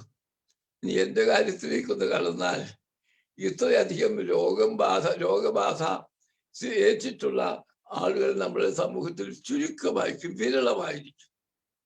എന്റെ കണ്ണു മുതൽ താഴെ അറ്റം വരെയുള്ള എല്ലാ അവയവങ്ങളും, അകത്തും പുറത്തുള്ള അവയവങ്ങൾ ശസ്ത്രക്രിയക്ക് വിധേയമായിട്ടുള്ളതാണ്. ഞാൻ പോകാത്ത ആശുപത്രികളില്ല. കൽക്കട്ടയിൽ പഠിച്ചുകൊണ്ടിരുന്ന സമയത്ത് 1 മാസം ലേക്ക് മെഡിക്കൽ ഹോസ്പിറ്റലിലായിരുന്നു. ബോംബെയിൽ ഒരു കട്ടാൽവാഴ്ച നടത്താൻ പോയി. അവിടെ ഒരു 3 ആഴ്ച അവിടുത്തെ കസ്തൂർബ ഹോസ്പിറ്റലിലായിരുന്നു. വെല്ലൂര് അവിടെ പോയി 1 മാസം ചികിത്സയിലായിരുന്നു. പിന്നെ സർജറി നടത്തിയത് ഡോക്ടർ സോമർമൽ.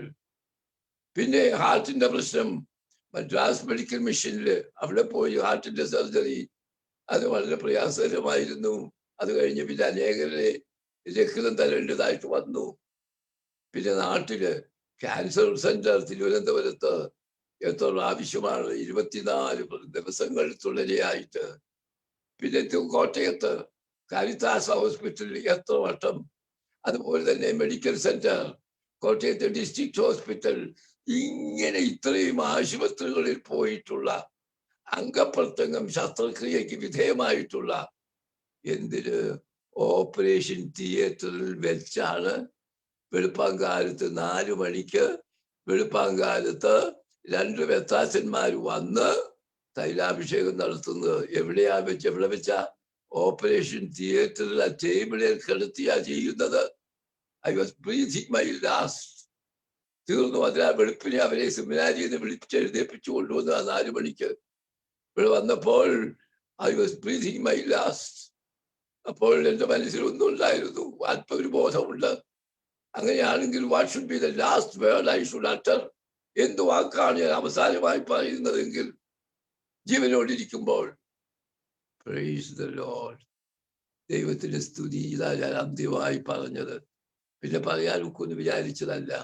തൈലാഭിഷേകം നടത്തി ഓപ്പറേഷൻ തിയേറ്ററിൽ വെച്ച് ആ ടേബിളിൽ കിടത്തി. ഇപ്പോൾ ഞാൻ ഓർക്കുന്നു, MP ജോർജ് അച്ഛൻ വന്നു നിന്ന് പാടുപോലെ തിരുമേനിമാർ രണ്ടുപേരും, യുവാനിയോസ് തിരുമേനിയും കാലഞ്ചേരി യുവാനിയോസ് തിരുമേനിയും സേവോറിസ് തിരുമേനിയുമാണ് അത് ചെയ്തത്. അവിടുന്ന് ദൈവം അത്ഭുതകരമായി.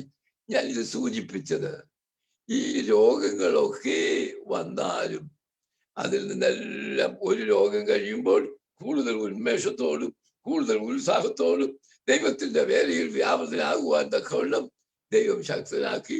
ഇന്നും ആ വിധത്തിലാണ്. ഞാൻ പറയും, എനിക്ക് അനേക രക്തബന്ധുക്കൾ ഉണ്ട് എന്ന്. ഒരു 50-ലധികം പേരുടെ രക്തം എനിക്ക് പല അവസരങ്ങളിലായി തന്നിട്ടുണ്ട്. അത് പലരും അച്ഛന്മാരായി സെമിനാരി പഠിക്കുന്ന സമയത്ത് അവരിൽ നിന്ന് എനിക്ക് കിട്ടിയിട്ടുള്ളത്. അതുകൊണ്ട് ഇപ്പോൾ പല സ്ഥലങ്ങളിൽ ചെല്ലുമ്പോൾ ഞാൻ അച്ഛൻ്റെ രക്തം തന്നയാളാ, ഞാൻ പറഞ്ഞു അപ്പൊ എന്റെ രക്തബന്ധുവാണല്ലോ എന്ന്. ഈ വിധത്തിൽ ഒക്കെ കഴിഞ്ഞുകൂടുവാൻ ദൈവം ഇടയാക്കി. അപ്പോഴാണ് എനിക്ക് പറയുവാനുള്ളത്, പൗലോസ്ലീഹായെ തനിക്കുണ്ടായിരുന്നു ശരീരത്തിലൊരു മുള്ള, പക്ഷെ അത് മാറ്റിക്കൊടുത്തില്ല. അതുകൊണ്ട് അദ്ദേഹത്തെ പോകുവാൻ, അത് എപ്പിലെപ്സി ആണെന്നോ അതുപോലെ തന്നെ മലേറിയ ആണെന്നോ മറ്റ് പലതരത്തിൽ അതിനെപ്പറ്റി നിഗമനങ്ങളുണ്ട്. എന്തായിരുന്നാലും ജഡത്തിൽ ഒരു മുള്ള, അത് അദ്ദേഹം എങ്ങനെ അതിനെ നേരിട്ടു? ദൈവകൃപയിൽ മാത്രം ശരണപ്പെട്ടുകൊണ്ട് ഏത് രോഗത്തെയും നേരിടുവാൻ കഴിയും എന്നുള്ളത്.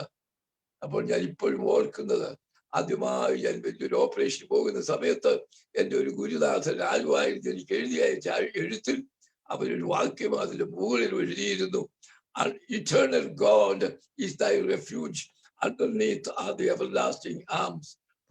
പുരാതനായ ദൈവം നിന്റെ സങ്കേതം, കീഴെ ശാശ്വത ഭുജങ്ങൾ ഉണ്ട്. അവിടെ അനസ്തീഷ്യാതെ മയക്കുന്നത് തുടങ്ങുമ്പോഴും ഇതാ ഈ വാക്യമാണ്, underneath are the everlasting arms. കീഴെ ശാശ്വത ഭുജങ്ങളുണ്ട് താങ്ങുവാൻ. ഓപ്പറേഷൻ കഴിഞ്ഞ ബോധം തെളിഞ്ഞപ്പോൾ ഓർക്കുന്ന വാക്യം, underneath are the everlasting arms. പ്രിയമുള്ളവരെ, നമുക്ക് പൗലോസ് അപ്പോസ്തലൻ ധൈര്യപ്പെടുന്നത്, എന്റെ കൃപ നിനക്ക് മതി എന്ന് കർത്താവ് നമുക്ക് ധൈര്യം നൽകുന്നതാണ് നമ്മുടെ രോഗങ്ങളെയൊക്കെ അതിജീവിക്കുവാൻ നമ്മെ പ്രാപ്തരാക്കുന്നത്. അതുപോലെ തന്നെ കേൾക്കുന്നവർക്ക് ഏതെങ്കിലും തരത്തിലുള്ള രോഗങ്ങളോ ശാരീരികമായ പ്രതിസന്ധിയോ പ്രയാസങ്ങളോ ഒക്കെ ഉണ്ടെങ്കിൽ പ്രാർത്ഥനയിൽ കൂടി ദൈവത്തിലുള്ള ആശ്രയത്തിൽ കൂടി അവയെ അതിജീവിക്കുവാൻ തക്കവണ്ണം ദൈവം നിങ്ങൾക്ക് കൃപ ചെയ്യും എന്നുള്ളത്, ആ കൃപ മതി എന്നുള്ളത് ഞാൻ ഒരിക്കൽ കൂടി ഓർമ്മിപ്പിക്കുന്നു. എന്റെ അനുഭവത്തിൽ നിന്നാണ് ഞാനിത് സാക്ഷ്യപ്പെടുത്തുന്നത്. ഇനി നാലാമത് ഒരു കാര്യം അപ്പോസ്തലന്റേതായിട്ട് എനിക്ക് പറയുവാനായിട്ടുള്ളത്, സഹപ്രവർത്തകരുമായിട്ടുള്ള സാഹോദര്യത്തിന്റെ സമീപനമാണ്. അത് അപ്പോസ്തലനിൽ നിന്ന് പഠിക്കേണ്ടതാണ്. സഹപ്രവർത്തകരുമായിട്ടുള്ള സാഹോദര്യത്തിന്റെ സമീപനം എന്നുള്ളത്. ഇത് നമ്മൾ അറിയണമെങ്കിൽ പൗലോസ് ഒരിക്കലും ഒറ്റയാനായിരുന്നില്ല. പൗലോസ് എപ്പോഴും മറ്റുള്ളവരുമായി ചേർന്ന് പ്രവർത്തിക്കുന്ന ആളാണ്. മിഷണറി യാത്ര തുടങ്ങിയപ്പോൾ ബർന്നബാസും മർക്കോസും പൗലോസും ഒരുമിച്ചുള്ള യാത്ര. രണ്ടാമത്തെ യാത്ര തുടങ്ങിയപ്പോൾ ശീലാസ് അല്ലെങ്കിൽ സിൽവാനോസും പൗലോസും ഒരുമിച്ചുള്ള യാത്ര. കൊരിന്തിൽ പോയി താമസിച്ച് പ്രവർത്തിക്കുകയാണ്. അവിടെ ഒരു കപ്പിളുണ്ട്, നല്ല ക്രിസ്തീയ പ്രവർത്തകരായിട്ടുള്ള ഭാര്യയും ഭർത്താവും. ആരാന്നറിയാമോ? കൂടാരം പണി അവർ ചെയ്യുന്നത്. പൗലോസിന്റെയും പണി അതാ. അപ്പൊ ഒരു ജോലിക്കാരായോട് ഒരുമിച്ച് അവരുടെ ഗസ്റ്റായിട്ട് താമസിച്ചു. അക്വില പ്രിസ്കില്ല അവരോട് ഒരുമിച്ച് ചേർന്ന് പ്രവർത്തിച്ചു. എത്ര നാൾ? 18 മാസം അവിടെ കൊരിന്തിൽ അദ്ദേഹം പ്രവർത്തിച്ചതായി നാം വായിക്കുന്നുണ്ട്. ഇങ്ങനെ മറ്റുള്ളവരുമായിട്ടുള്ള പ്രവർത്തനത്തെ നാം അങ്ങേയറ്റം കാണും. എനിക്ക് അതിലൊക്കെ അതിശയമുള്ള ഒരു കാര്യം ഞാൻ പറയാം. അദ്ദേഹം കത്തെഴുതുക, ലേഖനം എഴുതുക, ഞാൻ നോക്കുക.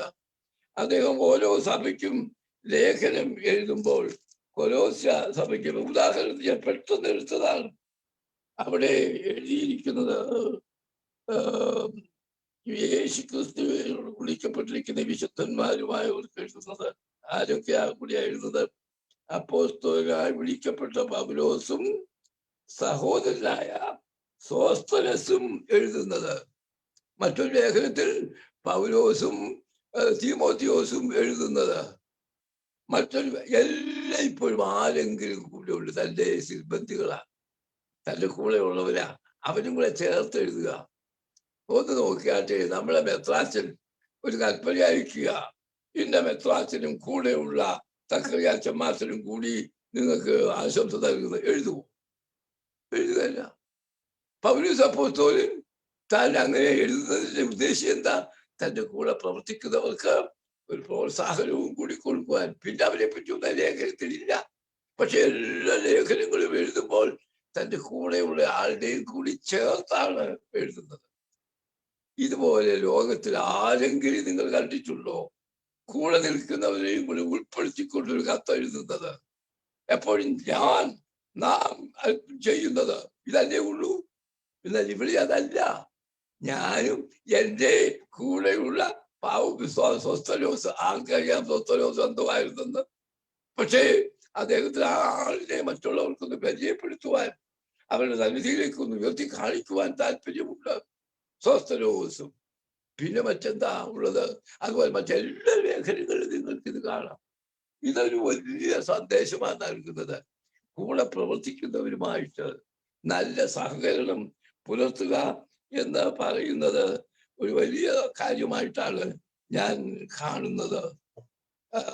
എന്താണത് സൂചിപ്പിക്കുന്നത് എന്ന് ചോദിച്ചാൽ, മറ്റുള്ളവരെ പറ്റിയുള്ള ഒരു പരിഗണന, സ്നേഹം, കരുതൽ, അവരുടെ വ്യക്തിത്വത്തെ ആദരിക്കുന്ന പ്രതിപക്ഷ ബഹുമാനം, ഇതൊക്കെയും ഉള്ളത് കൊണ്ടാണ് മറ്റുള്ളവരെ പറ്റി ആ വിധത്തിൽ ചിന്തിക്കുവാൻ തനിക്ക് കഴിയുന്നത്. അത്രമാത്രം ബന്ധം ഇവരുമായിട്ടുണ്ട്. സ്ത്രീകളുമുണ്ട് നല്ല സഹപ്രവർത്തകരായിട്ടുണ്ടായിരുന്നവര്. അതാ, അക്കാലത്ത് സ്ത്രീകൾക്ക് വളരെ പരിമിതികളായിരുന്നു. വീട്ടിന് പുറത്ത് വെച്ച് പുരുഷനോട് സംസാരിക്കാൻ പോലും അനുവാദമില്ല. ആ സ്ത്രീകളെ ഒരു സാക്ഷിയായിട്ട് ഒരിടത്തും ചേർക്കില്ല. ഇങ്ങനെ ഒത്തിരി പരിമിതികൾ സ്ത്രീകൾക്കുണ്ടായിരുന്ന കാലത്ത് അപ്പോസ്തലൻ സ്ത്രീകളെയും തന്റെ സഹപ്രവർത്തകരായി കാണുവാനും അവരെ പറ്റി വളരെയധികം അഭിനന്ദനത്തോടെ പറയുവാനും ഒരു കത്ത്, ഏറ്റവും പ്രൗഢമായിരിക്കുന്ന ഒരു കത്ത്, ആ കത്ത് ആരുടെ കയ്യിലാ? റോമിലെ സഭയ്ക്കുള്ള റോമാലേഖനം പൗലോസിന്റെ കത്തുകളിൽ വെച്ച് ഏറ്റവും പ്രൗഢമായ വേദശാസ്ത്ര സമ്പുഷ്ടമായ ലേഖനം ആരുടെ കയ്യിലാണ് അങ്ങോട്ട് കൊടുത്തയച്ചത്? അച്ഛന്മാരുടെ കയ്യിലും ചമ്മാച്ചന്മാരുടെ കയ്യിലും ഒന്നും അല്ല കൊടുത്തയച്ചത്. ആൾക്കറിയാം ആരുടെ കയ്യിലാണ് കത്ത് കൊടുത്തയച്ചതെന്ന്. നിങ്ങൾ ചിന്തിച്ചു നോക്ക. ഫേബ എന്ന് പറയുന്ന ഒരു സ്ത്രീയുടെ കയ്യിലാണ് കത്ത് കൊടുത്തയച്ചത്. ഇന്നുള്ള മെത്രാന്മാരോ ബാവാമാരോ ആരെങ്കിലും അങ്ങനെ ചെയ്യുമോ? ഏതെങ്കിലും എത്ര വലിയ ഉയർന്ന സ്ത്രീ ആയിരുന്നാലും, എത്ര വലിയ ഔദ്യോഗിക പദവിയുള്ളവളായിരുന്നാലും ചെയ്യില്ല.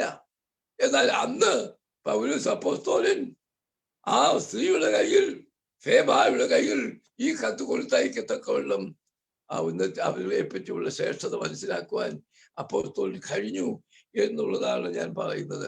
അങ്ങനെ എല്ലാവരുമായിട്ടും വലിയൊരു ഗാഢമായ ബന്ധം അദ്ദേഹം പുലർത്തി എന്നുള്ളത്. അവർ എൻ്റെ പ്രാണന് വേണ്ടി തങ്ങളുടെ ജീവനെ വെച്ചു കൊടുത്തവരാകുന്നു. ഒരു കൂട്ടരെ പറ്റി പറയുകയാണ്, എൻ്റെ പ്രാണന് വേണ്ടി പൗലോസ് പറയുകയാണ്, എൻ്റെ പ്രാണന് വേണ്ടി തങ്ങളുടെ ജീവനെ വെച്ചു കൊടുത്തവരാണ് എന്ന് പറയുവാൻ തക്കവണ്ണം അദ്ദേഹം ചെയ്യുന്നു. പിന്നെ ഒരിക്കൽ അദ്ദേഹം യാത്ര പറയുക, ഞാൻ യെരൂശലേമിലേക്ക് പോവുക, അവിടെ എന്ത് സംഭവിക്കുന്നു എനിക്കറിയാൻ പാടില്ല, ഞാൻ പോകുന്നു, അന്ത്യമായ യാത്ര പറഞ്ഞു പോകുമ്പോൾ അവരൊക്കെ കെട്ടിപ്പിടിച്ച് കരഞ്ഞു. അപ്പോസ്തല പ്രവൃത്തികൾ നമ്മൾ വായിക്കുന്നതാണ് 20-ാം അധ്യായം 37-38 വാക്യങ്ങളിൽ, 20-ാം അധ്യായം 37-38 വാക്യങ്ങളിൽ വായിക്കുന്നു. അവർ അദ്ദേഹത്തെ കെട്ടിപ്പിടിച്ച് കരഞ്ഞു. എത്രമാത്രം ഗാഢമായ ബന്ധം അദ്ദേഹത്തിനുണ്ടായിരുന്നു. അത് നാം ഓർക്കേണ്ടതാണ്. നല്ല ബന്ധം നമുക്ക് സാധ്യമാകണമെങ്കിൽ സ്വാർത്ഥതയും അഹന്തയും ഈഗോയിസും ഒക്കെ മാറ്റിവെച്ചിട്ട് നമുക്ക് കൂടുതലായിരിക്കുന്ന വിനയത്തിന്റെയും സൗമ്യതയുടെയും സ്നേഹത്തിന്റെയും പ്രതിപക്ഷ ബഹുമാനത്തിന്റെയും മനോഭാവം നമുക്ക് ഉണ്ടാകണം. ഇതാണ്. ഇനിയും എൻ്റെ അനുഭവത്തിലേക്ക് ഞാനിന്ന് വരുന്നു എങ്കിൽ ഞാനിന്ന് പറയട്ടെ, ഇന്നലെ സ്വാഗതം ചെയ്ത ആൾ പറഞ്ഞപ്പോൾ 60 വർഷം സെമിനാരിയിൽ പഠിപ്പിച്ചു എന്ന് പറഞ്ഞു. ഒരിക്കൽ പോലും അധ്യാപകരും വിദ്യാർത്ഥികളും തമ്മിൽ ഒരു ടെൻഷൻ ഉണ്ടായ സംഭവം വന്നിട്ടില്ല. എല്ലാവരും ഇന്നും എന്നെ ആദരപൂർവ്വം ഓർക്കുകയും സ്നേഹത്തോടെ കരുതുകയും ചെയ്യുന്നു. ഒരു ഇടവകയിൽ 21 വർഷം അവൻ വികാരിയായിരുന്നു. മറ്റൊരു ഇടവകയിൽ 18 വർഷം സെമിനാരിയിലെ ജോലിയോട് കൂടിയാണെന്നും കൂടി ഓർക്കണം. ഇത്രയും വർഷങ്ങൾ അവിടെ ആയിട്ട് ഇപ്പോഴും ആ ഇടവകക്കാർക്ക് ഏത് കാര്യത്തിലും എന്നെ വിളിക്കാറുണ്ട്. അത്രമാത്രം സ്നേഹവും ബന്ധവും അവരുമായിട്ട് പുലർത്തുന്നു.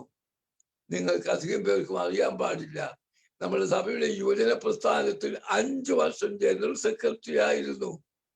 എത്ര പേർക്ക് അറിയാമത്? ഇന്ന് ആർക്കും അറിയത്തില്ല. അത് 60കളിലാ കുറിച്ചിയിലെ ബാവായാണ് എന്നെ അതിനുവേണ്ടി നിയമിക്കുന്നത്. 5 വർഷം ഞാൻ യുവജന പ്രസ്ഥാനത്തിന്റെ ജനറൽ സെക്രട്ടറി ആയിരുന്നു. ഒരു ടെൻഷനും ഒരിക്കലും ഉണ്ടായിട്ടില്ല. 14 വർഷം സൺഡേ സ്കൂൾ പ്രസ്ഥാനത്തിന്റെ ജനറൽ സെക്രട്ടറി ആയി ഡയറക്ടർ ജനറലായിട്ട് പ്രവർത്തിക്കുവാൻ കഴിഞ്ഞു. പുതിയതായി 13 പദ്ധതികൾ അവിടെ വരുത്തുകയും ചെയ്തു. അവിടെയും ഇന്നുള്ളവരും അതിപ്പോഴും എന്നെ വളരെ സന്തോഷത്തോടെ കൃതജ്ഞതയോടെ അവര് ഓർത്തുകൊണ്ടാണിരിക്കുന്നത്. അത് ഞാൻ പറഞ്ഞത്, ഇത്രയധികം പ്രവർത്തന മേഖലകളിലേക്കൊക്കെ ചെന്നെത്തുവാൻ സെമിനാരിയിലും അതുപോലെ മറ്റെല്ലാ ഇടവകകളിലും ജനറൽ പൊതുവായിട്ടുള്ള പ്രസ്ഥാനങ്ങളിലും ഒക്കെ പ്രവർത്തിച്ചിട്ട് മനസ്സിന് വേദന വരത്തക്കവണ്ണം നൊമ്പരപ്പെടുത്തത്തക്കവണ്ണമുള്ള ഒരു ഈർഷ്യയും ഇടർച്ചയും വരുവാൻ ഇടയായില്ല എന്ന് ഞാൻ ഇന്ന് നിങ്ങളോട് സാക്ഷിക്കുന്നത് മറ്റൊന്നിനും വേണ്ടിയല്ല. മറ്റുള്ളവരുമായിട്ടുള്ള നമ്മുടെ ബന്ധം എങ്ങനെ നമുക്ക് പുലർത്തുവാൻ കഴിയും, അതിനുവേണ്ടി ആ ശുഭകോനോ എന്നുള്ള വാക്ക് നിങ്ങളെ ഇതിനുവേണ്ടി പേരിട്ടിരിക്കുന്നല്ലോ. എന്താ ശുഭകോനോ വാക്കിന്റെ അർത്ഥം? അനുരഞ്ജനം, റെക്കൺസിലിയേഷൻ, മറ്റുള്ളവരുമായി ഒന്നിച്ചു ചേരുന്ന നിരപ്പാകുന്ന അനുഭവം.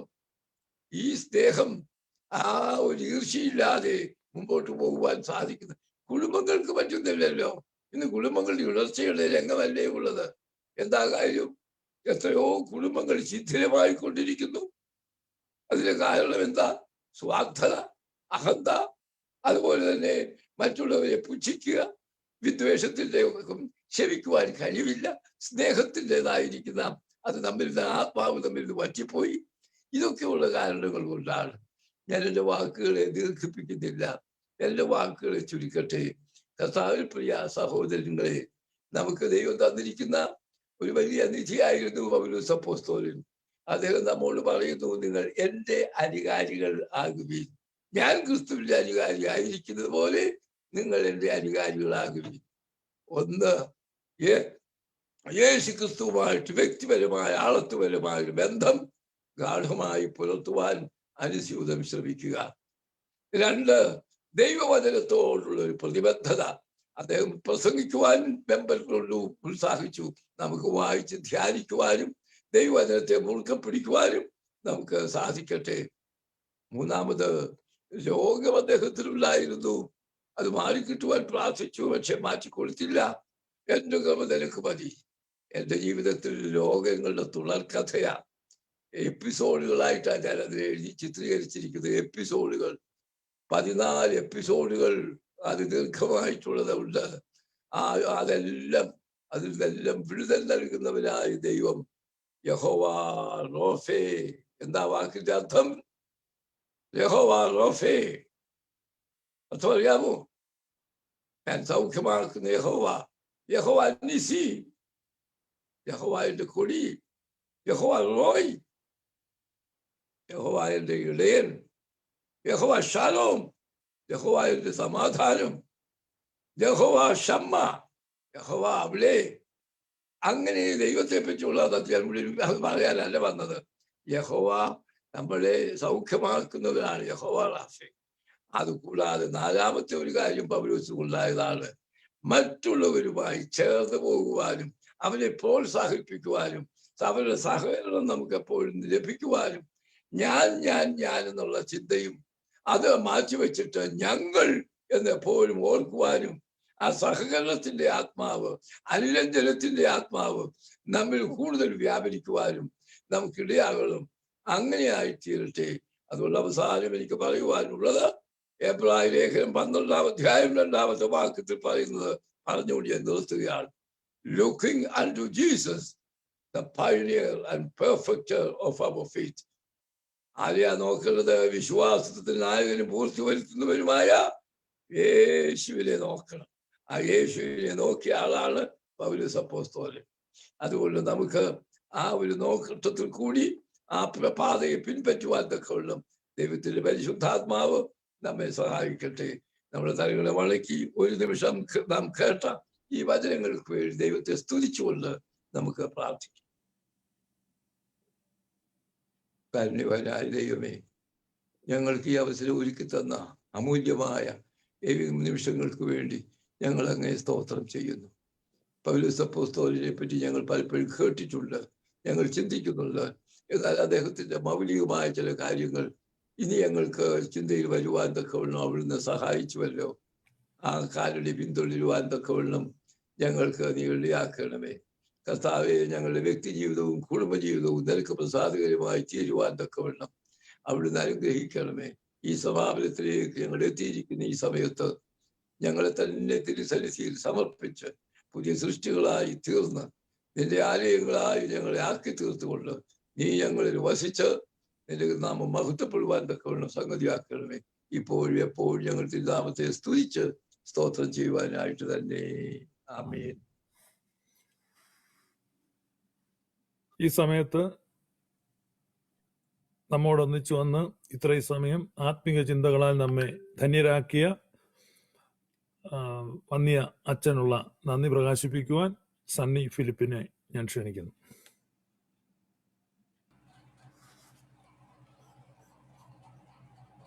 വന്യ ജോഷുവ അച്ഛൻ, നമസ്കാരം. ജോഷുവ അച്ഛനെ പറ്റി പറയുമ്പോഴേ ഞങ്ങൾക്കൊക്കെയും ഒരുപാട് അഭിമാനമാണ്.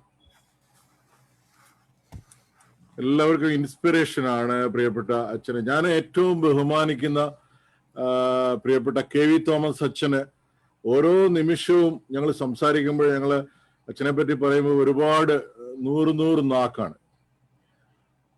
ഞങ്ങളുടെ ബഹുമാനപ്പെട്ട ജോഷുവ അച്ഛൻ എന്ന് കേട്ടാൽ അദ്ദേഹത്തിന് ഒത്തിരി ബഹുമാനമാണ്. ഞാൻ ഒരുപാട് ബഹുമാനിക്കുന്ന ഒരു വ്യക്തിത്വമാണ്. ഉസ്താദ് തിരുമേനിയെ നമ്മൾ ഒത്തിരി ബഹുമാനിക്കുന്നത് പോലെ സഭയ്ക്ക് ലഭിച്ച ഒരു അനുഗ്രഹമാണ് പ്രിയപ്പെട്ട ജോഷുവ അച്ഛന്.